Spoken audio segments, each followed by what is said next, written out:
Welcome to InfoHub Recap. We look back at the past week's main issues. In our headlines, President Granger calls on Guyanese to separate themselves from denialism, particularly about the country's challenges. The head of state also gave assurance that his administration is actively seeking new sources of funds to meet the wages of teachers and that the administration is intent on building a world-class petroleum sector. The responsibility of designating remigrants will soon be handed to the Department of Citizenship, and Leslie James is new Commissioner of Police.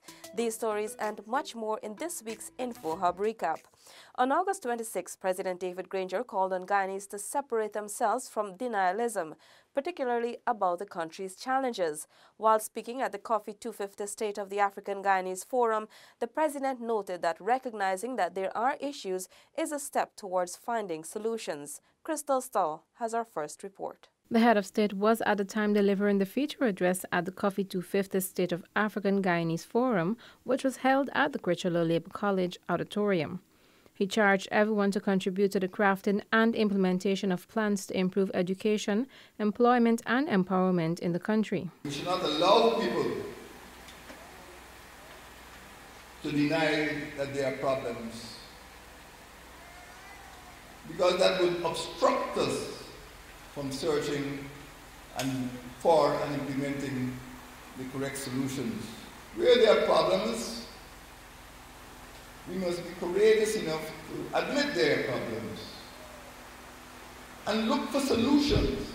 The head of state said solutions to the issues affecting the society can only be addressed with proper research and the compilation of this information. Sometimes it calls for research, it calls for data. You cannot sit down throughout the decade and write 500 articles. You have to do research, go into the communities. What are the problems of production? What are the problems of employment? What are the problems of drainage and irrigation? What are the problems of land holding? What are the problems of school attendance? And when we know those problems, we could prescribe solutions. President Granger said that it is his belief that once young people are given the training and opportunity, they will want to work, and it is for this reason the government places emphasis on technical vocational education training as a means of building human capacity and expanding opportunities for young persons. Crystal Stahl for InfoHub. Prime Minister Moses Nagamutu defended Guyana's decision to accept Venezuelans crossing the borders. Anara Khan has the details of that report. In his My Turn column, the Prime Minister stated that he is proud to be a member of an administration that responded with genuine compassion when the Venezuelan migrants began to cross the border. The Prime Minister criticized the opposition leader's stance of opposing the temporary settlement of Venezuelans in Guyana's border regions who are trying to escape the economic crisis in the neighboring country. He noted that the admission of these migrants is done on humanitarian grounds. Prime Minister Moses Nagamutu reminded that there was once a period when Guyanese were migrating to seek a better life and were accommodated and welcomed in the territories they fled to. He said that being kind to others in economic hardships is a small token for the kindness shown to us by others. The Prime Minister recalled Minister of Citizenship Winston Felix's recent visit to the country's border areas, as well as trips made by the Ministers of Health and Indigenous Peoples. He noted that prompt assistance was given and the government provided safe sanctuaries. They have also implemented a record system which is being used to track the number of migrants entering Guyana at the border regions. For InfoHub, Anara Khan. On Monday, Minister within the Ministry of Natural Resources, Simona Brooms, warned that it is not business as usual in the mining industry. The minister said the old ways of doing business will not be allowed and non-compliance in the mining industry will not be tolerated. Here's that report. The minister was speaking at a workshop for sand and loam quarry mining hosted at the Hermanston Lodge today. In brief remarks, Minister Brooms cautioned the stakeholders in the mining industry that non-compliance will not be tolerated regardless of whether it is sand, loam, bauxite or other minerals being mined. In terms of compliance, the areas of non-payment of royalty is one that the Commission intend to take serious action against. You cannot have a mining pit where you're conducting business, it's for a profit. And you make your business, you extract, and the royalty that is owed is not paid. The Commission will be taking strict action in those regards. In addition, the minister, who has direct responsibility for the supervision of the mining operations, said that all stakeholders must play their part in the development of the country's green economy. The greening of Guyana and our economy is a responsibility of all. It's not just at the level of government or the Guyana Geology and Mine, but also all the stakeholders in the industry. You have your role to play. And together in this room, all of us can make a brighter and a better Guyana. The workshop was organized by the Guyana Geology and Mines Commission with the aim of educating sand and loam pit operators of their obligations, regulations, safe practices, and responsibilities as the government works to ensure the implementation of safer, sustainable mining practices that form part of the Green State Development Agenda. Reporting for InfoHub, Alexis Rodney. On Tuesday, we heard that Minister of Education Nicolette Henry and the team continued on a nationwide campaign, meeting with parents and teachers to assure them of the government's support to the education sector. Alexis Rodney has the details in this story. Addressing parents and teachers in Regions 5 and 6 on Monday, Chief Education Officer Marcel Hudson said the contingency plan by the ministry will ensure that the strike action by the GTU has minimal impact on students. With the GTU's industrial action going into effect, the ministry has commenced a nationwide campaign to meet with parents and teachers, recommitting the government's support to the education sector. I did not mention the source of where we're going to get teachers from, but we're actually looking at getting teachers from the Surrey College of Education. We have approximately 204 of them who are continuing. We have 98 prospective graduates and also final year students. The Chief Education Officer assured parents that they need not to worry about the affairs of their children should the GTU maintain its position on industrial action. Education Minister Nicolette Henry reminded the teachers and parents of the talks that the ministry has had with the GTU during this month to come to an agreement. She noted that out of the 8 proposals put forward by the union, 7 of them were either partially or fully addressed. As government, I want to say that we will continue to advocate on behalf of teachers. We will continue to look out for our teachers. We will continue to look out for our children.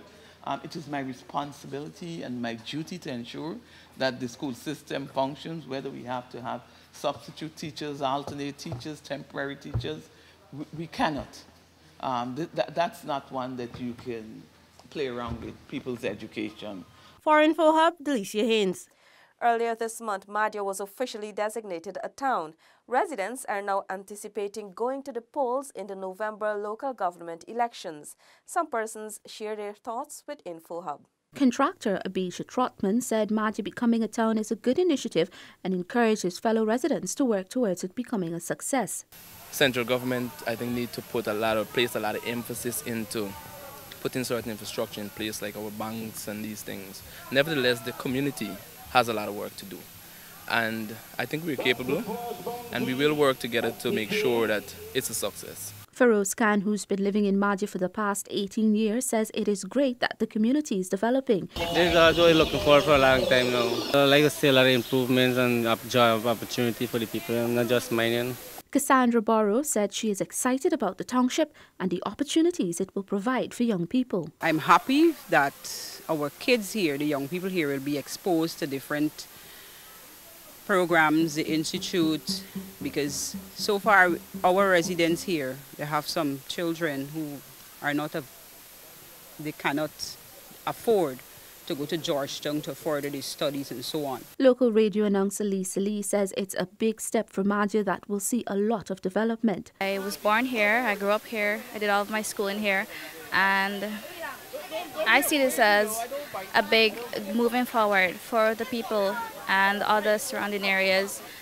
Madhya will not only have its own Guyana Revenue Authority, it will have other institutes, agencies that will help to make Madhya a better place. On August 9, the order was signed and gazetted designating Madhya as a town. Madhya will be the capital town for Region 8, Pataro Siparuni. Residents will vote to establish the mayor and council at local government elections, which is slated for November 12 this year. Remember to exercise your constitutional right and vote. For InfoHub, Tiffany Rogers. We are updated on the continuous works being done on interior roads to make them ready for the rainy season. Special Projects Manager of the Guyana Geology and Mines Commission, Arun Richard, recently spoke with InfoHub. Special Projects Manager Arun Richard says as of May 3rd, almost $700 million in contracts has been awarded to MMC, DNR Construction, and International Import and Supplies for the maintenance of sections of roads from Linden to Kokwani and from Linden to Lethem. The section from Rockstone to Mabura, that has been just about 5% completed to date, given the rainy conditions and the state of that road at the time of the award. And the maintenance of Kurbukari to Anai, that's about 50% completed. That's the backlog work to bring it to a state of usability, and then the contractor will have to maintain it for 1 year. And the maintenance of Anai to Lethem, that's 35% completed. The maintenance of Linden to Aichuni, that's 80% completed. And Aichuni to Kokwani, also 80% completed. As a matter of fact, from Linden to Kokwani, you can now safely drive in about an hour. In addition, the Special Projects Manager says going forward, the GGMC will be placing greater emphasis on ensuring the responsible use of the unpaved roads, especially during the rainy season. Ideally, an engineer would prefer the road not to be used in its saturated condition. So we would like to see better policing of the interior road, so to speak, where you restrict traffic when the road is super saturated, and then you allow traffic to go when some amount of drying off would have happened.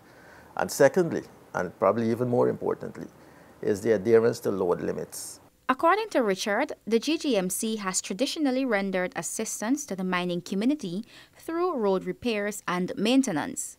Recently, there has been a directive that saw the Ministries of Public Infrastructure and Natural Resources and the Forestry Commission, among other stakeholders, collaborating to decide on the way forward. GGMC currently is paying the full cost for the current works, despite there are other agencies, such as the Ministry of Public Infrastructure, that might be funding roads under their budgets. Renetta LaFleur for InfoHub. Wednesday, Stacey Carmichael reported that the responsibility of designating remigrants will soon be transferred from the Ministry of Foreign Affairs to the Department of Citizenship. This was revealed by Minister Carl Greenidge in an interview with InfoHub. In shedding light on the remigrant system and the ministry's role in the process, Minister of Foreign Affairs Carl Greenidge clarified that over the years, the fiscal concessions afforded to remigrants have been the source of many scandals. However, the minister said the records of the ministry do not show any significant amount of these cases, either by complaints or action by the Guyana Revenue Authority, the institution which grants the concessions. The records of the ministry do not show, over the period up to now, any significant number of cases, either by way of complaints or by way of action by the GRA. We have, for example, I believe that a number of complaints came in regarding dealers in particular, and individuals who were simply in a business, in commerce. They brought in vehicles, sold them, and then disappeared. The vehicle was written over to somebody via a power of attorney. I believe that the record of the ministry doesn't show a large number of these. Minister Greenidge said in 2017 there were no reports, and for this year only 2 cases were drawn to the ministry's attention. A remigrant is any Guyanese living abroad for a period of 5 years, or in the case of a student, 4 years, and wishes to return to Guyana. The person is expected to make the claim for remigrant status within 6 months of arrival. Our records don't suggest that you've had any dramatic infringements here, primarily because we at the Ministry of Foreign Affairs, in defining remigrants, do not go outside the law. In fact, it is specifically overseen by one of our senior lawyers. In fact, this senior lawyer, in other words, whilst normally there's a call for discretion, we exercise none. 6 months is what the law required, 6 months is what we apply. The minister anticipates that by October, the Department of Citizenship will take up the role of granting persons remigrant status. Training has been completed for staff of the department. For InfoHub, Stacey Carmichael. As the Education Minister, Nicolette Henry, continued her outreach, she assured parents and teachers that under her leadership, the long-standing issues of teachers' wages and salaries will be resolved. The minister also lauded the nation's teachers for their outstanding contributions and continuous commitment to the profession. The Education Minister yesterday engaged teachers at Hope Secondary School on the East Bank, Demerara, Queen's College in Georgetown, and West Demerara Secondary School in Region 3. I know that you are ordinary people that do extraordinary things each and every day. And many of us, and many of you are like me. You may have one child, and some of you no children. But we get up and we come every day, and we work for the interests of the nation's children. And so I'm with you. And I will never lose sight of the prize.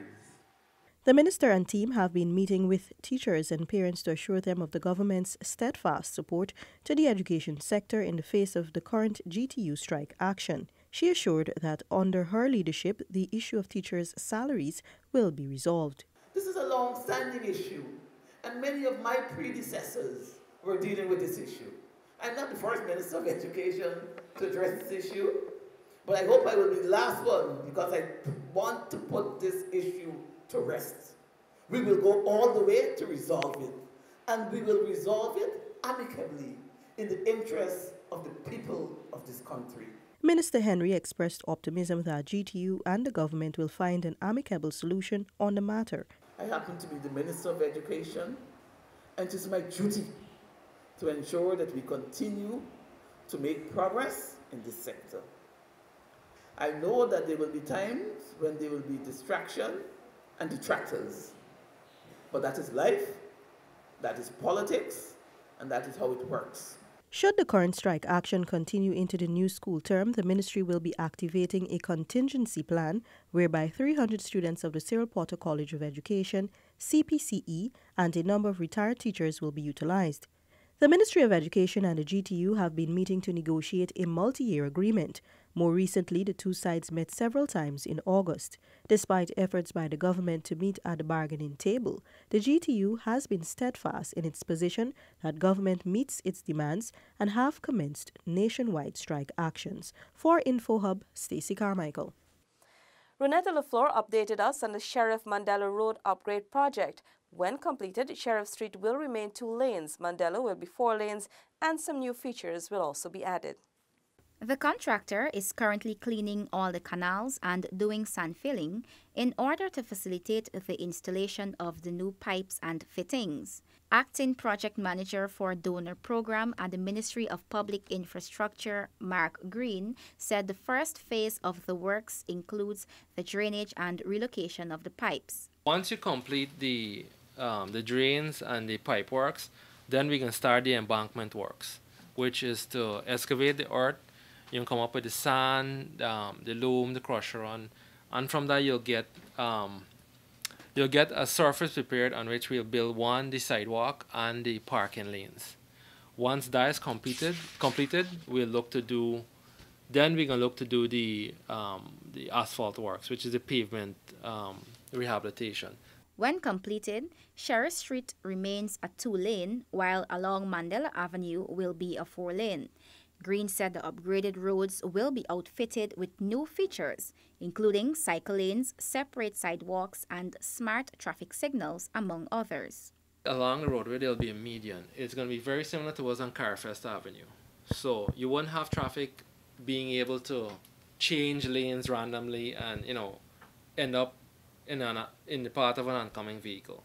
So you'll have a concrete median, and in that median we put in the street lighting. Right? At all the major intersections, we're replacing the traffic signals. Bridges and culverts will also be constructed and replaced. and a pedestrian overpass and roundabout are also included. Works on the approximately $6.4 billion venture are being executed with minimal disruption to traffic and should wrap up within 2 years' time. Renetta LaFleur for InfoHub. On Thursday, President David Granger swore in Leslie Albert James as Commissioner of Police with immediate effect. The new top cop is supported by 4 deputy commissioners.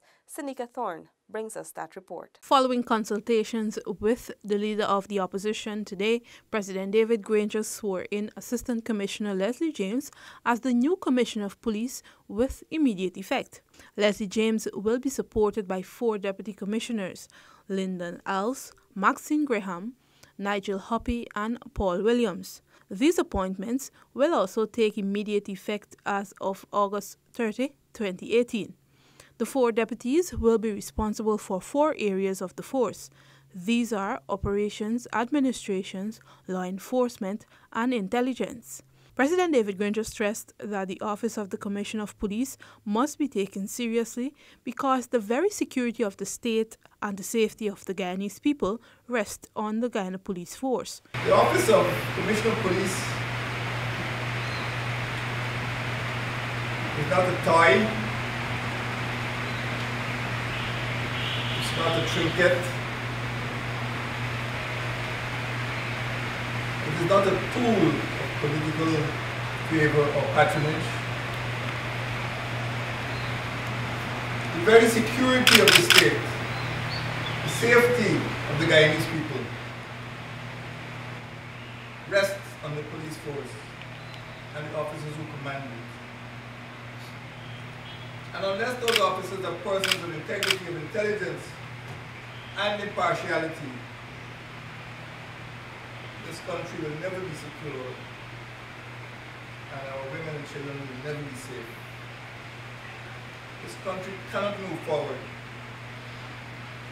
unless the Guyana Police Force preserves the environment, preserves the peace and security of the state and the people.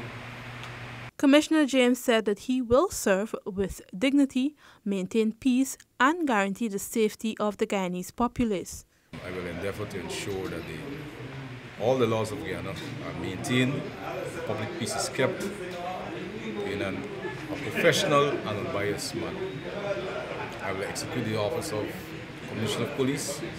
I will ensure the citizens in Guyana, also in the diaspora, to be assured of their respective security. James said that immediately he will be meeting with his team to deliberate and strategize on a plan to tackle crime in Guyana. Senika Thorne, InfoHub.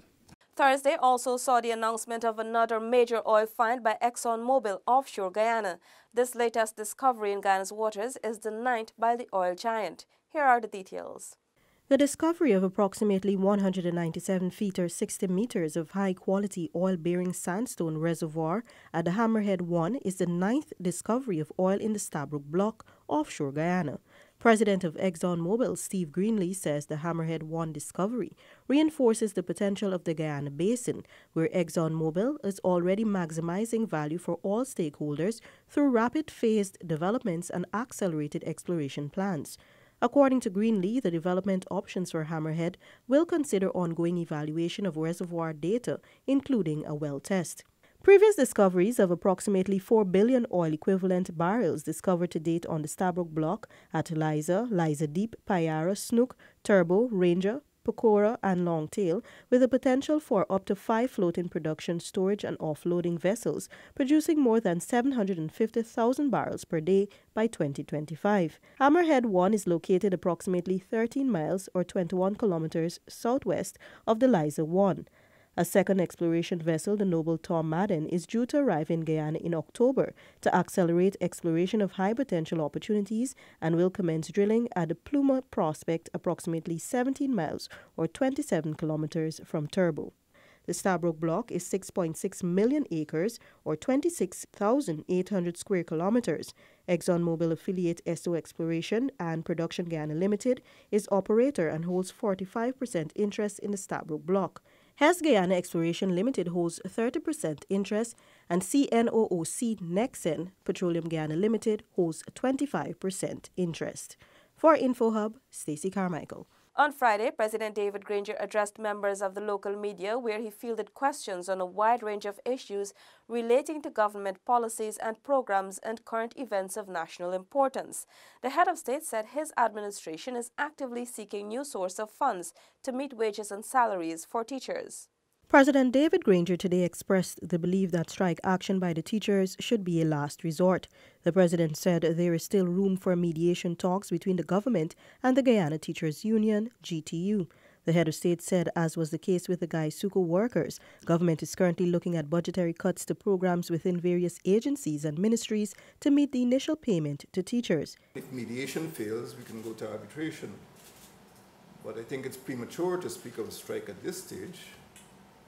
And we are still, on the government side, aiming at mediation. I do not believe that mediation has failed. The government has been trying to meet the teachers' needs after several discussions at Cabinet on the high-level panel report. Money was found to augment the initial offer, and even as I speak, the Ministry of Social Protection, which has responsibility for labor and industrial relations, is in touch with the Ministry of Finance to see whether additional funds could be found from other heads of government expenditure in order to move closer to the goal of providing sufficient funds for the teachers. President Granger reminded that over the last 3 years, the lowest paid teachers have been beneficiaries of pay increases along with other public servants. The teachers were not discriminated against. They got all of the benefits the public servants were getting all along. But nevertheless, we are cognizant of the needs of the teachers, and we are still, we haven't abandoned the negotiations. We are still in negotiation at this day, as far as I'm concerned. Asked about discussions on the multi-year agreement with the GTU, President Granger said at this stage the immediate focus is for the two parties to conclude an agreement which would see the calling off of strike action and the beginning of long-term discussions on the multi-year agreement. Meantime, the head of state, while acknowledging that the contingency plan to be activated in the event of the strike action is not very favored, said it is a temporary arrangement. If you want to call it a band-aid, and it is not meant to last beyond the present crisis. So naturally there'll be problems of capacity in terms of engagement. The experienced retirees may have the knowledge. Obviously trainee teachers are just what they are. They're on the training, and they would not have the knowledge to teach the children to the standard that is expected. So we hope that this crisis is of short duration and that we go back to normalcy. This is abnormal to have teachers, retired teachers and trainee teachers. It's abnormal, and we hope to return to normalcy as quickly as possible. The Ministry of Education assured that they will be galvanizing the support of retired teachers and students of the Cyril Potter College of Education, CPCE, to fall into place in the event the strike action of the GTU continues into the commencement of the new school term on September 3. For InfoHub, Stacey Carmichael. President Granger says his government is cognizant of the continuous oil discoveries offshore Guyana and is intent on building a world-class petroleum sector. President David Granger said the recently established Department of Energy has a wide range of issues to address as it relates to the regulation of the petroleum sector. We are conscious of the international environment. We are conscious of our commitments. We are conscious of the continuing discoveries of large amounts of petroleum offshore Guyana, and we intend to establish a world-class industry that is well regulated. It will take time to recruit the high-level people. They were not in place in Guyana as of May 2015, and we are now moving to recruit the best people worldwide. The head of state disclosed that the Department of Energy is an interim measure since the small unit within the Ministry of Natural Resources did not have the capacity to bear the burden of a world-class petroleum industry. The decision on the 1st of August came about as a result of the Minister of Natural Resources' request to Cabinet that the portfolio or the responsibility for petroleum be removed from the Ministry of Natural Resources, and it was on that basis that the decision was made to set up a Department of Energy. The Department of Energy itself is just, I would say, an interim measure. In due course, we hope to have a ministry responsible for the petroleum industry. It is too large. The president said government is still in the early stages of setting up the department, but in due course there will be a Ministry of Energy or Ministry of Petroleum. As it relates to the agreements with ExxonMobil, the head of state said these will be subject to review by the Department of Energy. Once international contracts have been engaged in, there is no question of removal or renegotiation of those contracts. We will move forward and ensure that we continue to get the best advice before we engage in any other negotiations. Given the circumstances at the time, the president said the government negotiated with ExxonMobil for what was possible at the time. For InfoHub, Stacey Carmichael. You have been watching InfoHub Recap, where we share the past week's top stories. Goodbye.